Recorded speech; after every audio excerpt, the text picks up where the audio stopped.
play will go under review.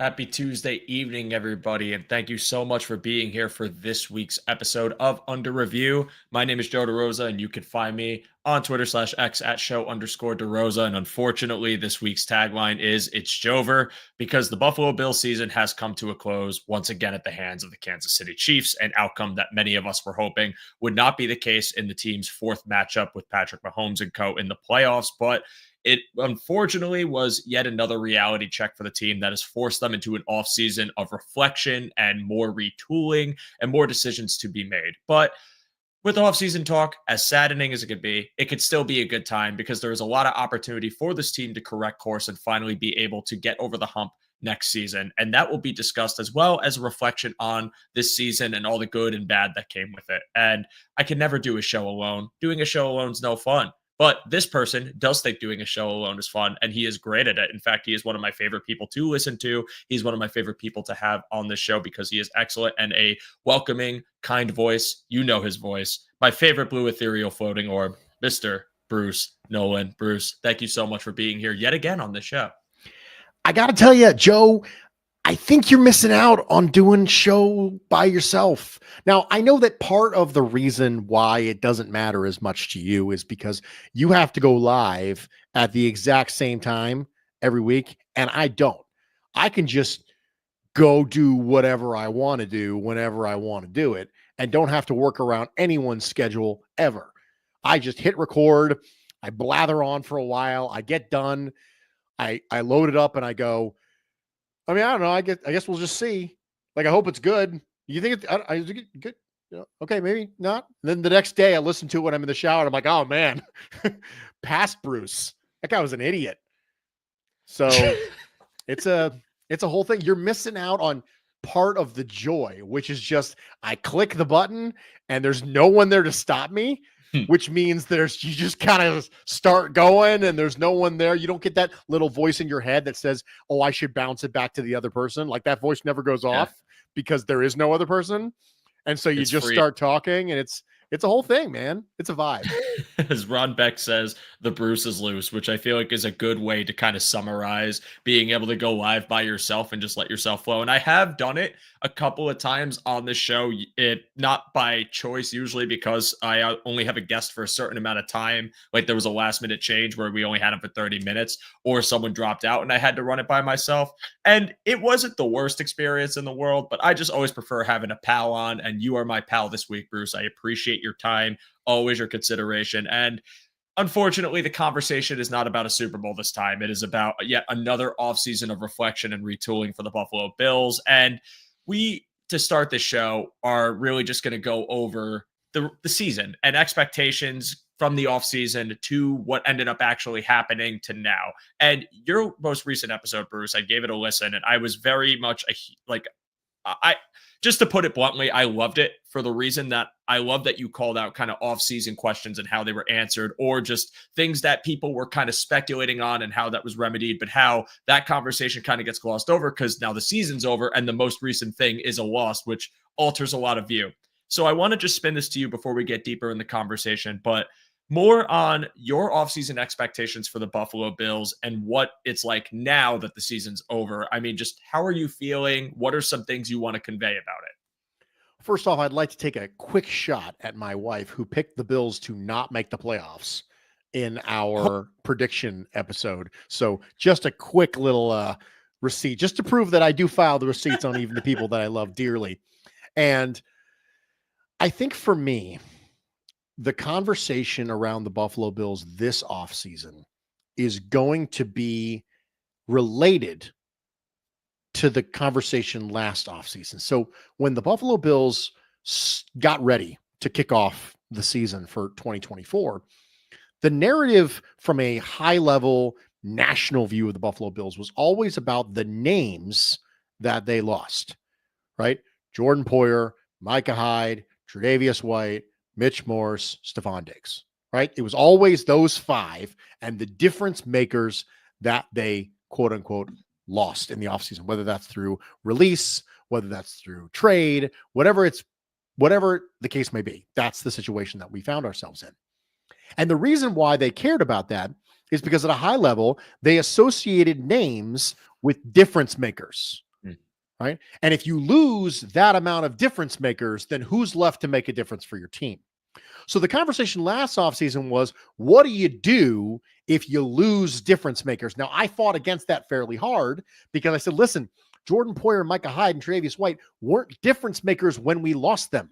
They were difference makers before we lost them, but you're not losing what you think you're losing because those people aren't at an elite level anymore, whether this due to age or injuries or whatever the case. Now, I think Mitch Morse was still a difference maker, but he was replaced with a player who happened to be a difference maker in Connor McGovern. We got really lucky about that because that was something I was nervous about. Mm-hmm. And then Sean McDermott comes out in his post-game press conference and talks about how you need 2 to 3 difference makers on each side of the ball. And you look back at the people that the Buffalo Bills acquired this past offseason. And I mean, who did they acquire who you'd consider to be a difference maker, right? Keon Coleman was a nice player for the Buffalo Bills. Ray Davis was a nice player for the Buffalo Bills. Dwayne Carter was a little disappointing, I think, as a defensive tackle, especially I was a big fan of Dwayne Carter. He just did not live up to my expectations this year. Mm-hmm. Look at the free agent class and Curtis Samuel. Was he a difference maker this year? You think to yourself, okay, you lost people that you didn't think were as significant of a loss as everyone else did because they weren't difference makers. But you acquired people who weren't difference makers either. You lost players who were fine or okay. And you brought in players who are fine and okay. So I think the topic last year and the topic this year are different, but they're kind of the same because it's about difference makers. And I'm really glad that Sean McDermott brought up difference makers in his season-ending press conference because I really think that's going to be a conversation this offseason is not did they acquire good players, not did they acquire more role players, not did they acquire players who you think can come in and be productive. It is, did you get a difference maker? And so I think that ironically enough, it's the inverse this year of the conversation last year. Last year was, did they lose difference makers? This year it's, did they get difference makers? I love that point. And I think that when we have the conversation about the Bills, or at least what the expectations were going in, my questions and a lot of people's questions in this fan base or people around the country, the national media, were really like they've alluded to those losses. Are they going to be able to offset those losses? But a big part of kind of the speculation of a quote unquote Bills decline was, well, those losses are going to break them because those were pivotal players, without looking under the microscope and realizing that with Stephon Diggs, the team transitioned to a more fluid style, and therefore he didn't become the same focal point he once was. Not to say he's a bad player, but rather that with the more fluid style, embryonic style of this offense, that he's not going to be needed to be leaned upon anymore, and that they'd rather flow everywhere else. Tre'Davious White gets hurt, comes back, gets hurt again, and just even though he is a good player, what that injury and the age for the position he plays, question mark. The safeties, we saw a physical drop off with the safeties. The speed was declining, and that was a huge factor into some of the woes they had when it came to run defense and some of the rare lapses they would show in pass coverage because the safeties were getting older. They were getting more banged up more consistently, and it was time to move on. And of course, as you alluded to, Mitch Morse still being good, but them just feeling confident enough in Connor McGovern, who was on staff. All this to say that when you talk about who they lost, but rather pivoting that conversation over to who they gained and what did they gain, I understood why people were hesitant to give this team any sort of crown or anything because they did have to prove it. But the fact that they got to the AFC Championship, despite adding said players, is a really nice thing to see. However, I 100% agree with you when I think that this offseason is going to be focused on the conversation of can they add difference makers, because at least with last season, there was always this understanding of retool and what does a retool for the Buffalo Bills look like. And maybe this team has a floor that's a little more deep than years past, and therefore it's a 9 to 10 win team at worst, or maybe even 8 wins at worst. And this is just the medicine they have to take while they pivot. But now that you know that there is a floor set with this team, and you know that you can get to a championship game, but not win it against that same team that still stymies you every time. I think it's fair to say that this offseason is going to be focused on capitalizing on that floor you've built for yourself by adding a truly pivotal player, a difference-making player, whether that's in the draft, whether that is potentially trading for a Myles Garrett or a Max Crosby, which I know that is a hot topic amongst this fan base right now. Those are the things that this team and this regime have to prove, because I think it is going to be defining for really the next half a decade of Bills football. Because what I have said to people is I think the best roster is ahead of this team and that what you saw this year isn't, but you have to prove that you can build that. And I'm hoping Brandon Beane can, but there is definitely some reservations that I think are fair to ask after seeing the past couple first round picks and where that kind of led them to this season and what they've contributed, what their futures look like, and the questions surrounding them. So Bruce, just before we get deeper into the team reflection, are there any final thoughts on that topic before we move on? I think that one of the best things that you could have happen is you could acquire a difference maker and also develop one. So I want to just bring that to light. NYFA said, did Bruce just say he listens? Absolutely. I listen back to my own podcast. I am the #1 Bruce exclusive listener. It's like watching film on yourself as a player, right? You have to be able to go, oh, that didn't sound good. I don't like that. I take notes, man. I'll listen back and I'll take notes and I'll say, okay, I didn't like the way that came out. I didn't like this way this point was structured. Remember to do this better next time. Absolutely, I do that. So anyway, I think the best case scenario is that you acquire a difference maker and also you develop one. I mean, how great would it be if the Buffalo Bills went out and got a stud defensive end, whether that's Myles Garrett or Max Crosby, and then also Keon Coleman became a dude, right? It doesn't have to be either or. Ideally, it's both. Right? Those things are the ideal scenario. So when you say you have to go out and acquire difference makers, you do. The best case scenario is you acquire one and one develops. You know, what if Groot takes the next step? Things like that. But what you don't want to do is you don't want to bank on the development of all of your players continuing on its exact trajectory. We did this with Levi Wallace, and I tried to frustrate people into telling them, hey, I know I'm frustrating you, but I need you to listen. That's not the way this works. Everyone's like, well, man, imagine how good Levi Wallace is going to be year 2. And I said, why are you assuming development? Like, why are you assuming he'll be better in year 2? He could be worse in year 2.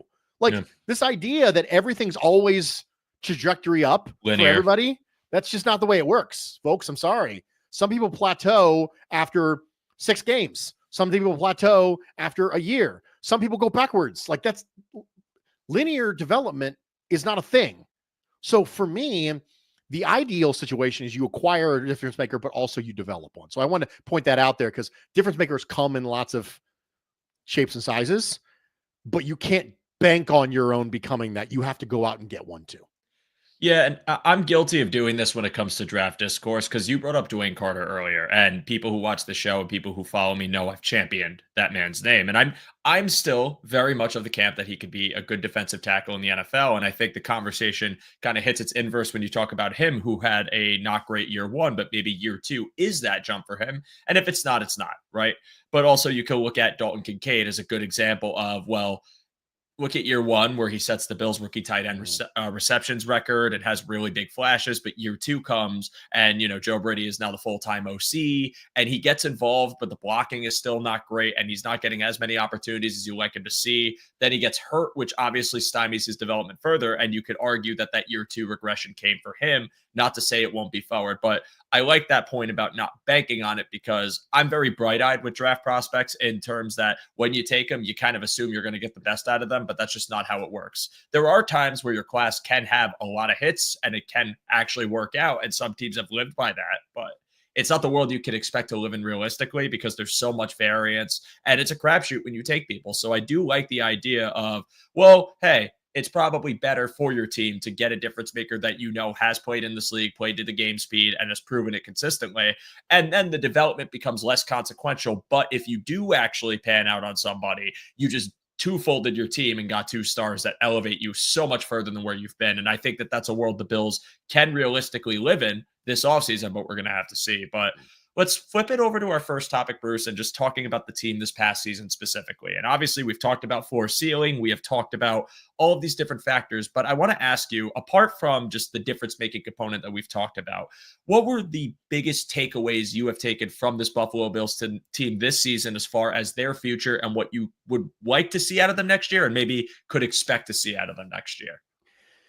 I have a couple of things here, and I'm going to try and go through them quickly because it's already like 7:51 and we're just quote unquote getting to our quote unquote first point. So I'm going to try and go through them quickly.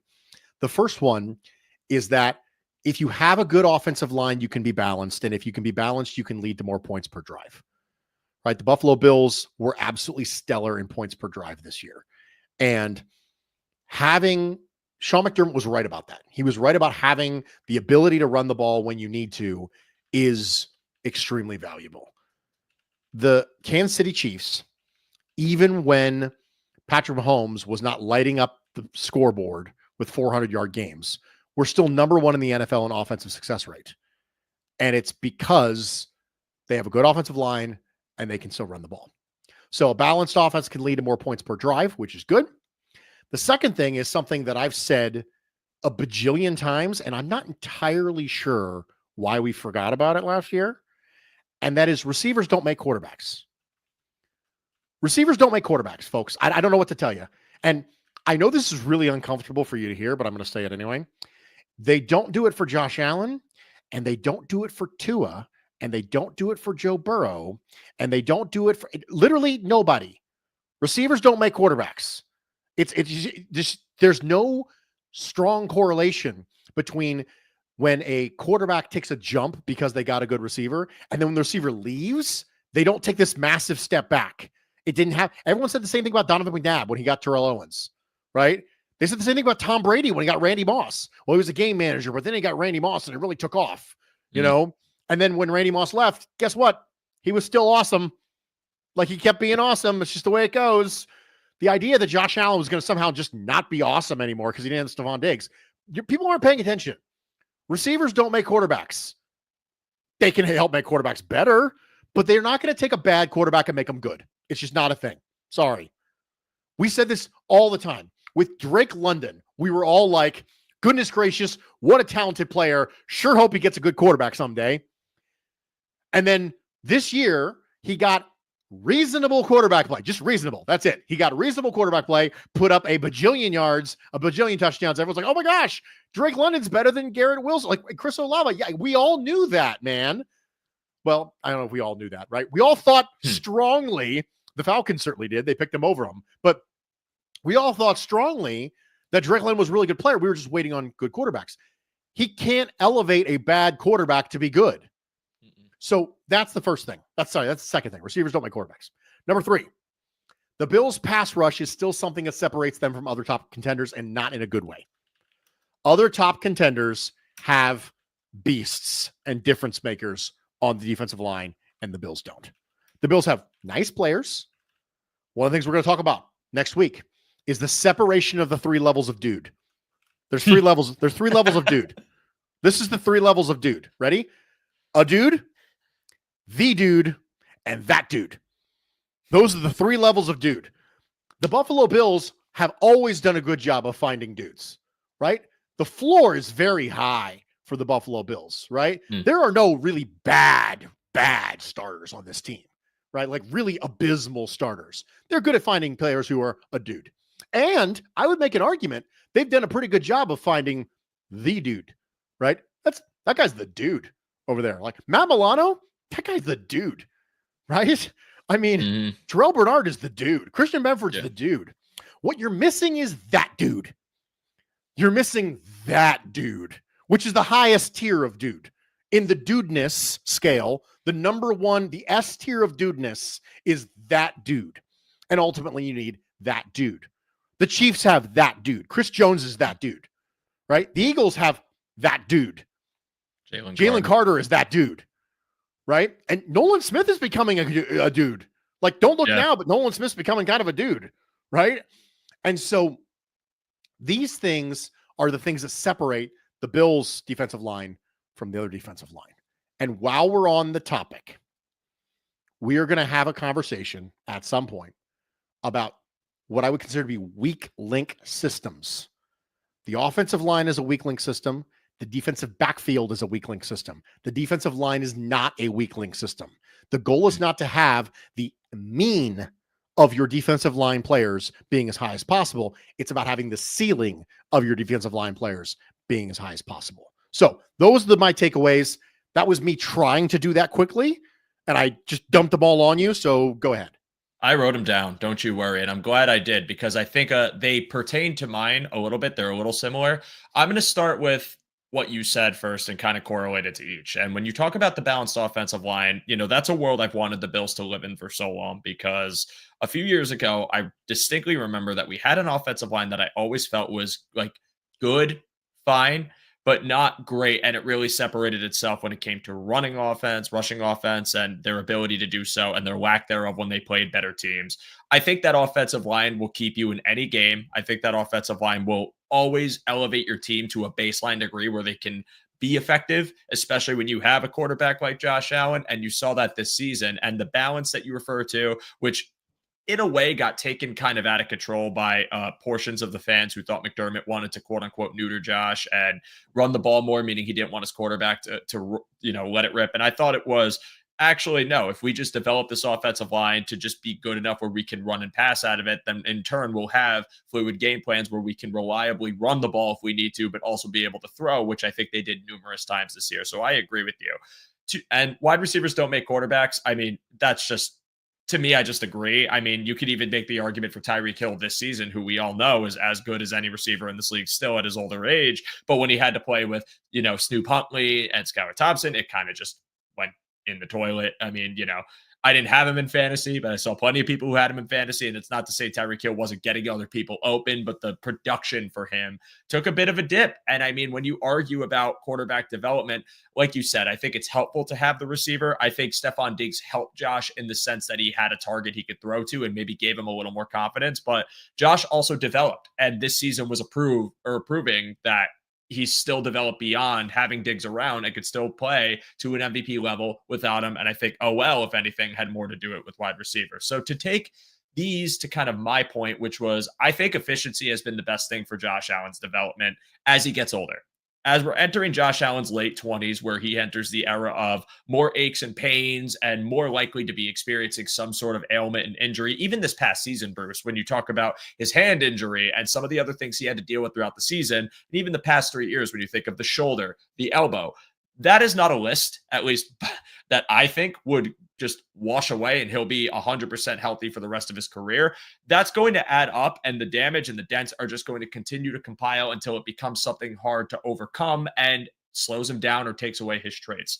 I think a part of not only injury prevention, but also how Josh has played has benefited from this offense becoming more efficient, from this offense becoming more balanced, from Josh having to run because it's a quarterback design run, or in the off chance that play design just simply didn't work or execution didn't work, he has to go get a bucket, which he can do. I feel like that transition from full Josh dependence to Josh is working with the sum of his parts and it's working in tandem really well, and it's not even at the best that we could possibly see it, I think is the best thing for Josh Allen's development, because going forward, I just feel fully confident in him as a quarterback now. Not to say I didn't in years past, but that the way he plays, the way he's going to continue playing is a more sustainable approach to the game. Again, I know he got bumps and bruises this year. I know he's been banged up a few times, but I think you can live in a world where Josh plays this style of ball where he doesn't have to be Superman all the time.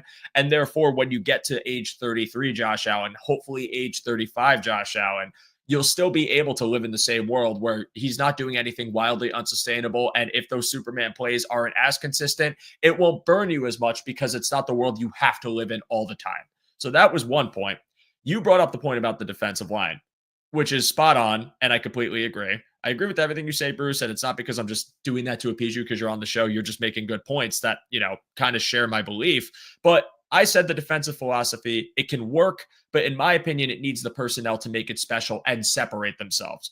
I think this defense on a baseline level, especially this season, played well, and it was able to get you to the playoffs. It was able to perform well in certain moments. But when you need a difference maker, the difference maker just doesn't exist. I was hoping Gregory Rousseau could turn into that. I was hoping Ed Oliver post-contract after last season could develop into something more. As you said, they're good players. I agree with that. But a difference maker, I think, helps not only just, for the flashy stats and the sacks, but overall this defensive philosophy of primarily wanting to run four, show different looks, but drop into coverage more, and kind of live in a world where you don't have to send as many bodies to generate pressure and you can max out in your coverage. And I think that difference maker needs to be in the defensive line, which is why I'm very adamant about a specific position in the draft, and why I agree with you that I don't think their pass rush separates them the way you'd like it to when you talk about the Kansas City Chiefs, when you talk about the Philadelphia Eagles and some of the other premier teams in the NFL. So, Bruce, I agree with those points. I don't know if you agree with mine. You don't have to. That's totally fine. But anything else you want to add before we move on to topic 2? No, I'm good. Let's move.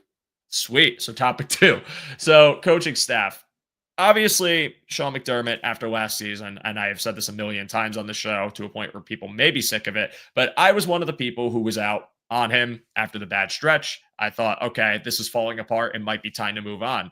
I think this season is just, in my opinion, a complete turnaround for him in the sense that not that he was ever bad, but rather that for what he was able to accomplish this season with Joe Brady being in his first OC year full-time, with the Bills, with the personnel changes, with the changes to defense, Bobby Babbage as a rookie DC, all these different components to me, I think have earned Sean McDermott more grace. And then the coordinators themselves for, first full year of OC in the Bills for Joe Brady and rookie coordinator Bobby Babbage, I'm pretty impressed with them, but still think there's plenty to build on. But Bruce, I'll turn it to you, and let's start from top down. So I'll bounce it with each individual coach, and we'll start with Sean McDermott. Your takeaways, your thoughts, review on him. I liked the continued aggression from Sean McDermott in coaching decisions. I think that he doesn't get credit for it because the natural excuse is, well, anybody can be that aggressive if they have Josh Allen. There are other people who have really, really good quarterbacks who aren't like that. So the answer is no. I would just encourage you to just watch all the football you possibly can, and you will come to appreciate that specific aspect. I didn't like his challenge usage this year as much as I thought I was going to when you hired a former NFL official to be up in the booth. I think there were a couple challenges that made me scratch my head and go, okay. And still some clock management issues for Sean McDermott. I think the end of the Texans game comes to mind as far as the decision-making there. So I think that McDermott continued to be a lot of what he already is. I don't think that the lack of dynamic passing the ball down the field, because for most of the year, the offense was not good throwing the ball vertically. I don't think that, or the lack of Stephon Diggs or anything else, or the increased running effectiveness, I don't think that changed anything fundamentally about what Sean McDermott is. So those are some high-level overviews of Sean McDermott. With Brady, I liked the answers against man coverage after the Baltimore and Houston losses. One of the big conversations this offseason when it came to the dynamics of the wide receiver core is, do you have someone you can go get you a bucket? And one of the reasons why I pounded the table for Ladd McConkey over Keon Coleman, I said that after the draft, which, by the way, I look really smart there, because Ladd McConkey, even in a Greg Roman passing offense that looks like it was designed by an inebriated 3-year-old in an Etch-a-Sketch, still is effective as a receiver. So for me, I wanted someone who could go get you a bucket, right? Just go win a route against man coverage. And that was a big conversation. The office, do they have people who can separate, who can do the things you want to do? And after Baltimore and Houston, it was, can you scheme up some wins here? And the answer is yes. You just have to mash the mesh button, right? Just spam mesh all day long, right? If this is Smash Brothers, because I know you're a Smash Brothers guy, if this is Smash Brothers, it's down special with Pikachu every single time, over and over again. Just Pulta, just lightning bolts from the sky over and over and over again. And you just want to scream and kill the Pikachu player. So like 7 people are going to get that joke. And I just want you to know the fact that you're one of them means it's all worth it. So for me, it's just you spam that button over and over and over again. What I didn't like some of the blitz checks that were built into his passing offense. I think some of the things that you saw where you were complaining about a play call was actually a blitz check from Josh Allen, and they just didn't have a better check available. So the reliance on mesh, the over-reliance, I would argue, because that 4th and 5 play, that was mesh, right? Like they brought pressure and it was mesh again. So like if that's your go-to button against man coverage, you need more than that. Or you need a dude. You need that dude who can go get you a bucket, or you need something better than just we're going to run mesh. So that's positives, negatives to Brady. With Babbage, I like the willingness to mix in man coverage. I think being dynamic is good. Doing more things is only good if you're good at more things. And so one of the things that I think is funny is we were pounding the table. Oh man, I'm sick of this soft zone from McDermott. First off, we need to have a whole discussion about soft zone, right? And like, what does that mean exactly? And they're like, well, the corners are like 8 to 9 yards off. I'm saying, so cover 3 rules. So what you're saying is running cover 3 is bad. Well, no. I just, I want them up in the, okay. So you want bail technique. You should keep saying soft zone. It's just not a thing, right? So it's soft zone when it doesn't work. Right. It's soft zone when it doesn't work. Otherwise, it's fine. So for me, I think the willingness to mix in man is great. They're not very good at it. So like there were some basic man coverage principles that were ignored against the Kansas City Chiefs. Like Kyer Elam was struggling out there, and he's supposed to be your man coverage guy. Like that's that was the hallmark of you drafting him. And so yes, it's great that you were willing to mix in man. I think it's great. I think you should be willing to mix in man. I think that's good. You don't have the players for that, and they didn't look like they were very well prepared for that. Right. So that's a positive for Babbage, and it's a negative for Babbage. So those are my positives and negatives for all 3 of the big 3 as far as the coaching staff goes. Got you. So I like your points, and with Sean McDermott, I think the challenge is that was disappointing, especially when you brought in like a literal professional to help you and take that off your plate. You'd think that would be more of a bonus, but it felt like in the limited times where he did challenge, I think if I remember correctly, it was either the Houston game or the Ravens game where there was a really ugly challenge that he did throw, and then coinciding game where he didn't. And I'm trying to remember off the top of my head, but I'm blanking. But I do recall being very angry at the decision to challenge because I thought it was a waste of a flag.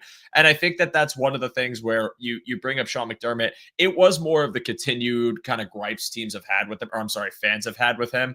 But I do think that, again, where I have grace for him and where I've given him kind of that leeway to continue is just simply from the fact that with the roster they had, which we've described as, not Jags, but good players mixed in with some average players, but able to play to a high degree or a baseline level, that to get to an AFC championship with the crew that you feel is lacking outside of Josh Allen, a true difference maker, I think that does fall back on him. It does point to him and his ability to lead the team, and I can give him credit for that. But I agree with you on the challenge front.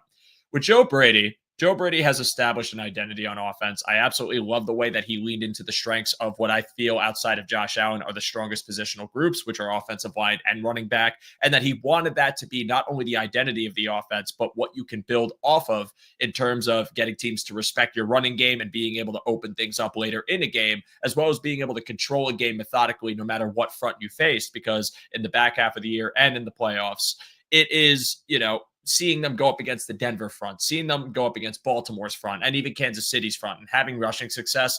I think Joe Brady, his philosophy to run the ball with a myriad of different concepts and to be able to keep things fresh and physical and capitalize on teams getting gassed out by how powerful they're running with, how much power they're running with and how consistently they're doing it.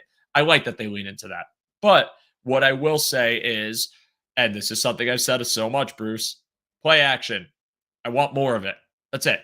I want more of it. And I think, you talk about spamming mesh and you talk about the man coverage beater and the very funny Pikachu impression, which I think I am going to clip off, and I'm sorry in advance, but that had me crying.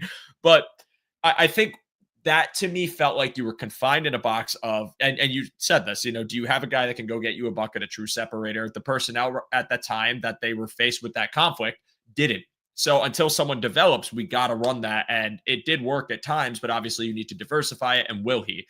To me, I saw a willingness to go to play action, but I want the rate higher. I want that rate to be top of the league. And my reasoning is, again, apart from the obvious factor, which is Josh Allen's numbers and how good they are when he runs play action, I found that the gasp of life in so many different games for this team's passing game came from a play action shot or the attempt at a play action shot, but the check down that had vacated space because teams were in coverage, and therefore you were still able to get a productive passing down or productive gain that led to an easier, shorter down and distance. I think leaning into this a bit more, and maybe it will when they add different personnel this offseason, is the thing that Joe Brady can do more of, because it's not only just helpful for your offense, it's not only helpful for Josh Allen, it's helpful for you because it changes the way teams are going to strategize against you. It makes them more nervous. It makes them have to feel that threat a bit more. And if you're talking about difference making in the playoffs, this is another way to do it.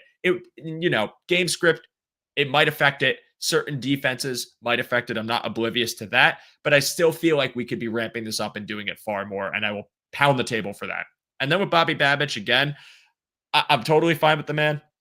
And they just got by Kansas City, and it hasn't always been pretty.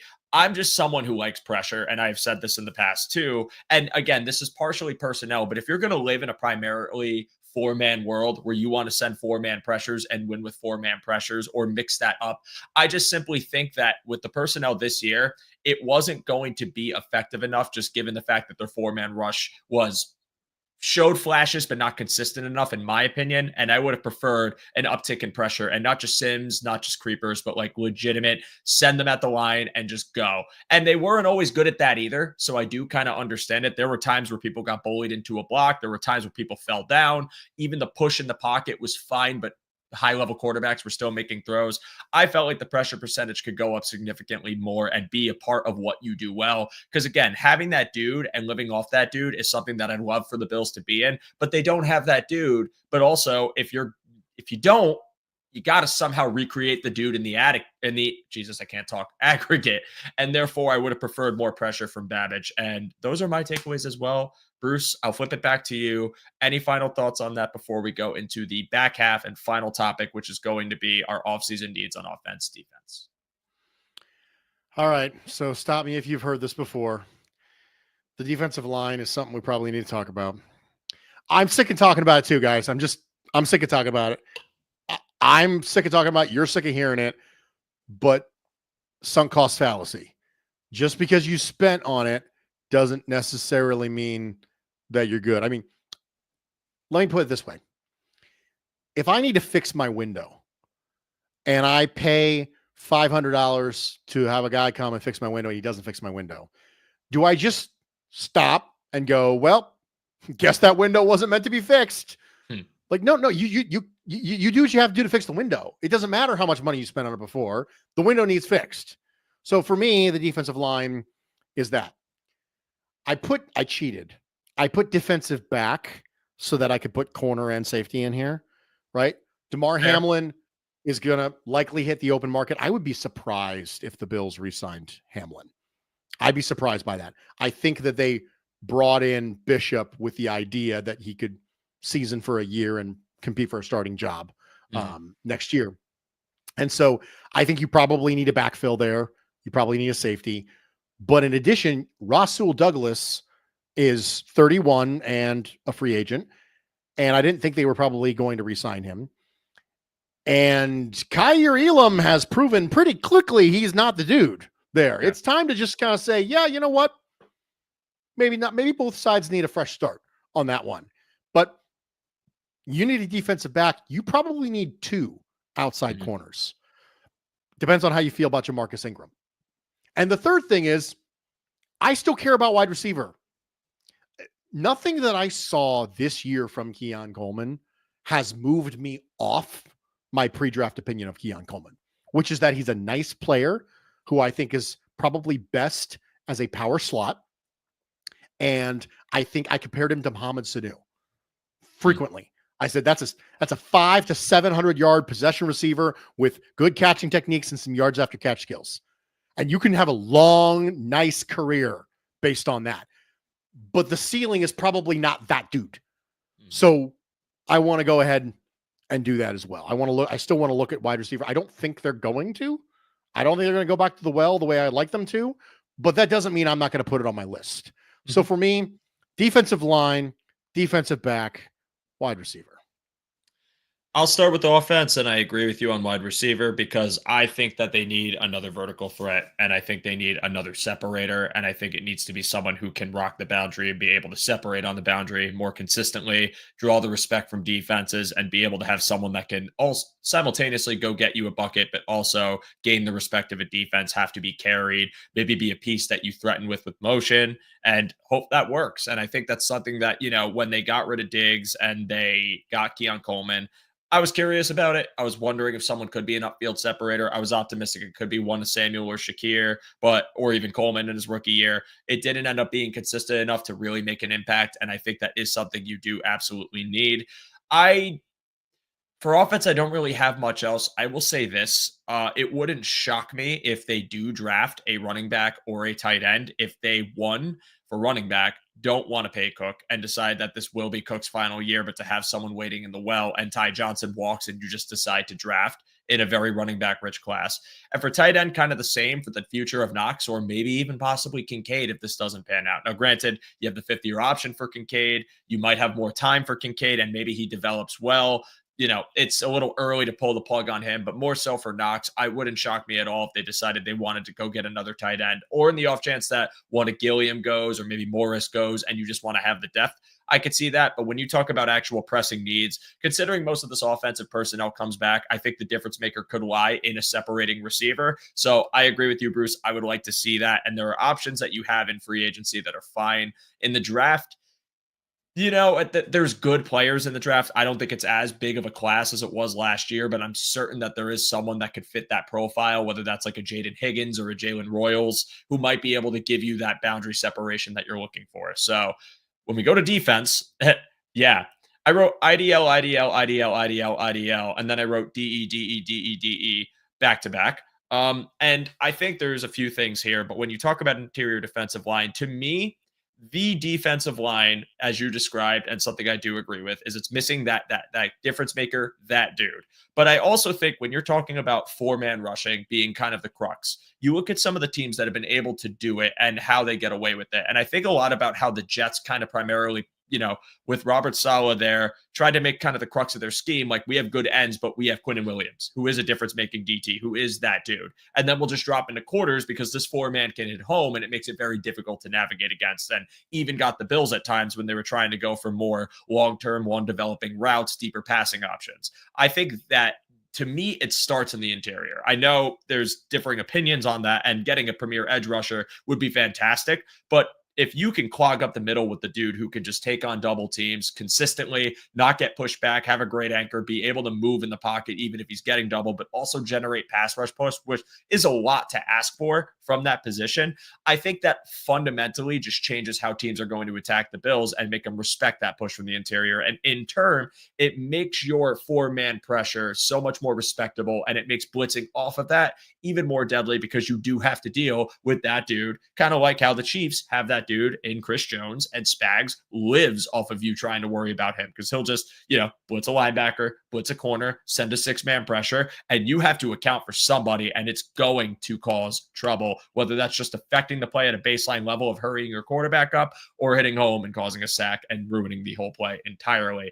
IDL is where I want to start, but edge rusher also. AJ Epineza in the final year of his contract, and I just don't think he is a difference maker. I think he is a sound player, a good player. He's getting paid like one. In my opinion, I think the contract is fair, but I don't think he's ever going to be more than that ceiling of like 8.5, maybe 10 sacks in a good year. I think he's still got juice, but I just don't think he's someone you can build around.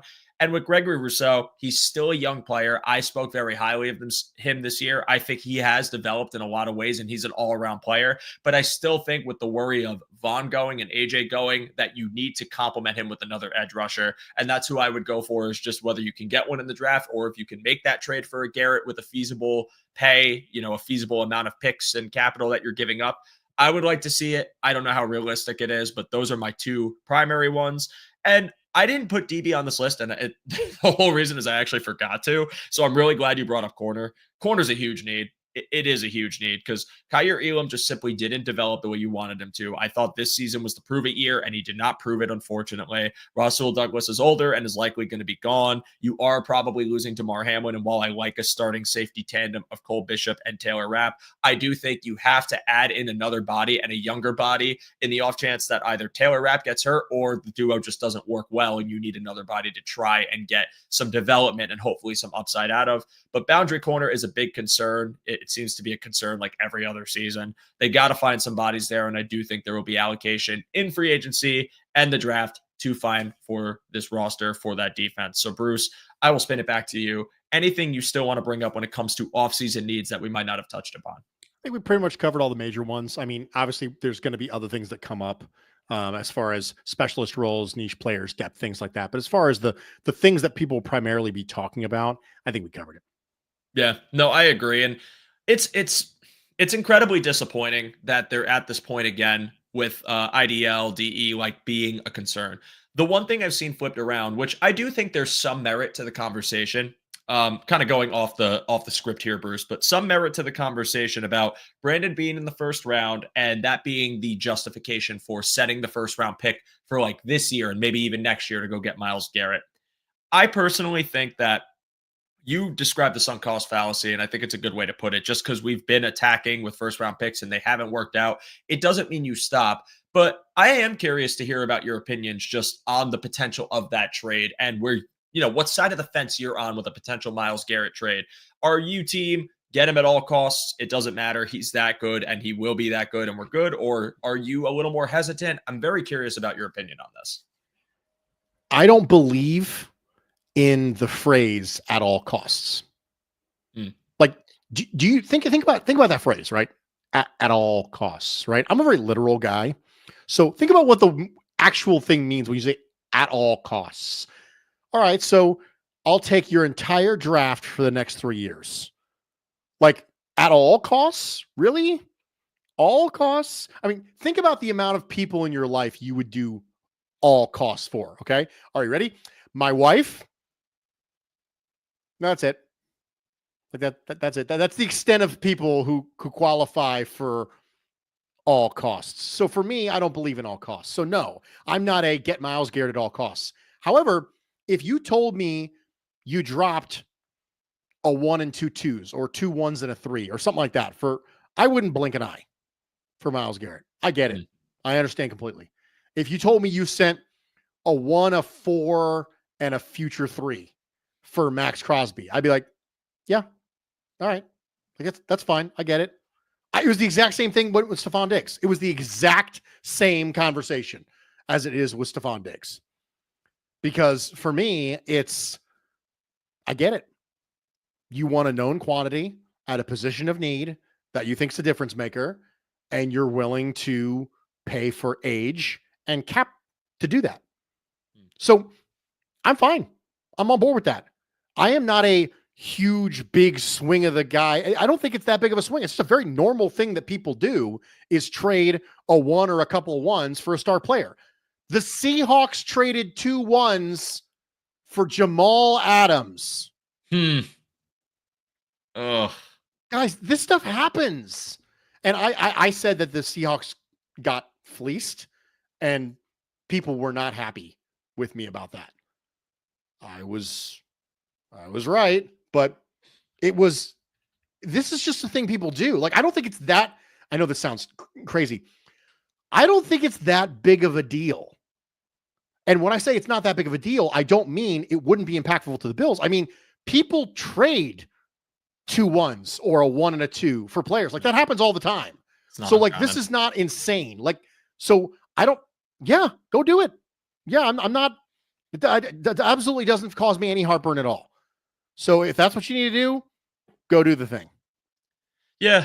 I would be ecstatic if they could pull the move off. And if it costs them, a first this year and a first next year, so be it. I think Myles Garrett is good enough. And I think the benefit of Myles Garrett too is like, you're basically getting like not only a premier edge rusher, but he lines up all over the place and he wins all over the place. So you kind of remedy a lot of things with him, but in turn, you could build around that still. And if you were talking earlier, or if you were listening earlier about the whole, you could go get that dude and also develop that dude. I mean, this is your chance to do one half of that and get that man and kind of mask what has been like your Achilles heel in so many seasons, which is just the lack of a stable pass rush or something that you can know wins consistently against any team. So I'm for it for that reason. I think just all it is it's on Brandon Beane to kind of decide what path you see yourself taking and how much of the future are you willing to dip into to make this work. He is going to be 30 years old next year. He is going to be, on a relatively like reasonable deal, but he's still getting paid a decent amount of money that will have to be altered at some point in the near future.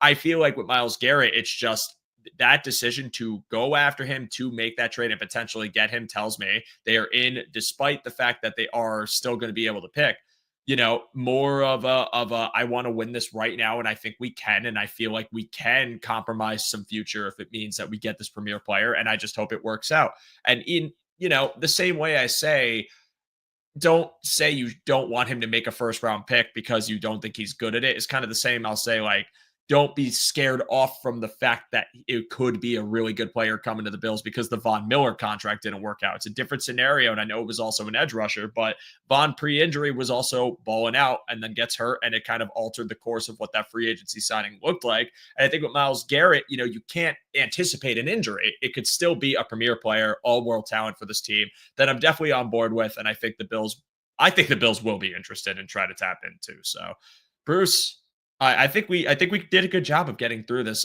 between talking about coaching, between talking about development, between your Pikachu impression. This is a very fulfilling episode, and I'm just going to turn it back to you. Your final thoughts, anything you feel like we didn't touch upon, anything you want to still say to the good people before we sign off for the evening. I hope you enjoy the offseason. The offseason is about philosophy.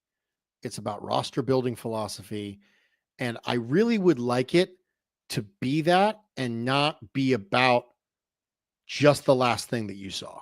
So Brandon Beane and I disagree on a lot of things, right? Obviously the Keon Coleman conversation is clearly one of the things that he and I disagree on. But one of the other things we disagree on is that Brandon Beane has said that your last game tells you kind of who you are, right? Your last game, the last game you had kind of tells you who you are. And I don't think that's true because it's still a 1-game sample size. It's still one game, right? Now it's a very important game, right? But if Josh Allen would have thrown 3 interceptions, if those fumbles that Josh Allen would have not recovered, if he didn't recover those things and he ended up losing those fumbles or those picks that he tried to throw on the first drive actually got picked, would the story be Josh Allen's not good? Like, I don't think that's true. But for me, the offseason is about roster building philosophy.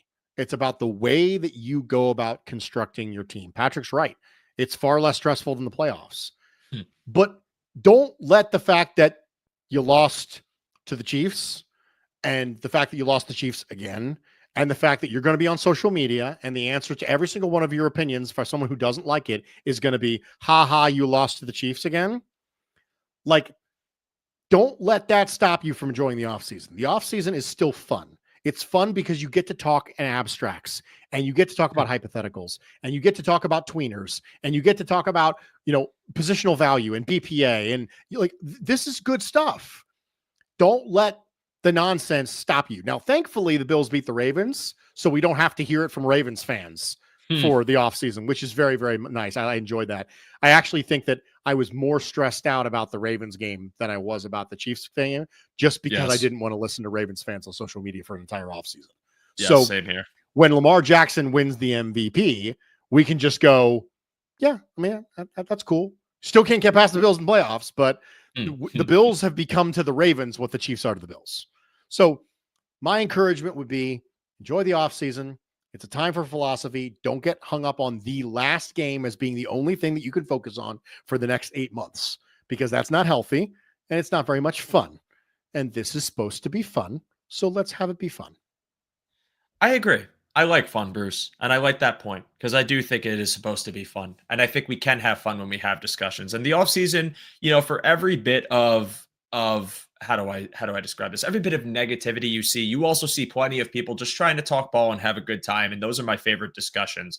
I think my only thought I have is when we have those discussions, it's important to remember that this game is so freaking nuanced and so gray, and everything that you talk about, there's usually not a yes or no, but more so there's a more optimal approach to roster building, or there's a less optimal approach to roster building. And I think what ends up happening is, football is just one of the many things that we view in absolutes, because we're humans, and part of the human condition is to have the pursuit of knowledge, to have the desire for knowledge. And in turn, we want to find knowledge, but we also want to get it as quickly as possible and as efficiently as possible, meaning yes, no, something that is all encompassing, because that is way easier to, in your eyes, obtain, and be able to kind of comprehend than, well, it depends. Well, it could be this. And I think oftentimes, because people want an absolute answer to something, it leads to a lot of hostility when that isn't the case. And when the discussion is vague and no one's there to tell you the answer, they run for absolutes. So in any discussion we have this offseason, when it comes to roster building and one move being made or something happening, there is probably a million components that go into why this happened, as opposed to it just being they had to do this, because maybe it just in the GM's head was, well, yeah, we could go get this receiver because this receiver could go get a bucket, even though he doesn't typically fit our size profile. That's okay. We'll work around it. There will be some hostility if it is not the premier signing or draft pick people want. So I just advise people to avoid thinking in absolutes. Avoid yes or no. I think yes or no and good or bad are the less ideal way to go about things. And I think viewing things as optimal, suboptimal, or more efficient, less efficient are fairer, because they are simply describing that you could still reach an endpoint that works, but maybe this is a more difficult way of going about it than the other way. And I think if you can live in that world, you will have more peaceful discussion. You will be less hostile towards your friends that might root for different teams. You will not yell at each other on Twitter as often. And we can, in turn, have a nice time this offseason as we watch this team approach this roster in a hopeful way that can get them past the Kansas City Chiefs and get them to a Super Bowl and hopefully win a Super Bowl. I hope that came off clearly, Bruce, because to be honest with you, I don't know if that was complete word vomit. So what you're saying is only a Sith deals in absolutes? Yeah. Yeah. All right, I'm in. Yeah, there you go. Oh, you're in? So you're an absolute, so you're a Sith?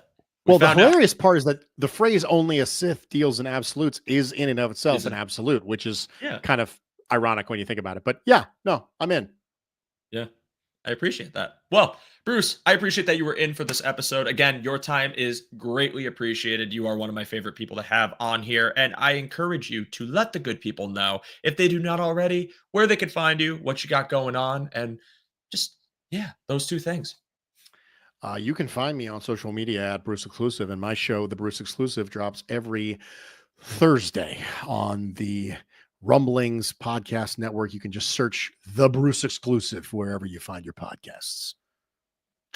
And I implore you all to check out Bruce's work. As I said, the most recent episode was excellent. Bruce is one of the best people in our space. And I just, from the work he puts out, the insight you're going to get from his episodes, the Twitter interactions where he is very kind to interact with people and also introduce us to the concept of pineappling people, which if you don't know, that's probably sounds insane out of context, but I promise you it's productive. Bruce is just one of my favorite people to follow, one of my favorite people to get on the show, and someone that is very well worth your time. If you are a Bills fan, a football fan, or someone just looking for some wisdom and knowledge in your life, he's the guy to go to. The show you put on when you're mowing your lawn. And what's the new one, Bruce? The show where you go when you're shoveling snow. Got it. I'm not going to lie. When you mentioned listening to it in the shower before, I was like, does he have a phrase for that yet? Like the show that makes you feel empowered when you're in the shower? I'm working on it. Yeah. Okay. Well, I'm glad you're working on it, but Bruce, thank you again. Everyone who tuned in tonight, you're all wonderful. I appreciate everyone who was in our chat for checking us out. I know it's the off season and things seem bleak and gloomy, but I promise you we'll get through it all together, and we're still going to have a lot of fun as we keep up with whatever it is this team's doing. But in the meantime, two things you could do for me. Drop a like on this video if you enjoyed the conversation. That means the world to me. It means the world to our network. It helps us get into more Bills fans' eyes on their YouTube pages, in their algorithms. Feel free to also, second thing, share it with your friends if you are interested, because more people getting access to our videos helps our channel tremendously. And there is a secret third thing I forgot to mention to you. But If you are not a One Pass member, I implore you to become a One Pass member. The link is in the description below. As I mention every week, that One Pass is the lifeblood of our network. It allows us to have access to all of our resources that we use for all of our written content, our videos, and our live shows. Your subscription helps us tremendously, and it gives you the opportunity to get some cool perks, like the potential to get this awesome shirt, which we partner with 26 Shirts for, and to be a part of our Discord, where we have amazing discussion 24/7 with some like-minded, incredible Bills fans and just members of the community. So if you have not signed up and you are interested, for just 60 gold doubloons, you can find it in the link in the description below. Bruce, thank you so much again. My name is Joe DeRosa, and you can find me on Twitter /X at @show_DeRosa. If you are on YouTube, don't go anywhere, or Facebook, for Anthony Prohaska will be live at 9 p.m. with another wonderful episode of Disguised Coverage. But for us, we are going to say goodnight. I hope you enjoy the rest of your evening, and as always, go Bills. We will see you soon.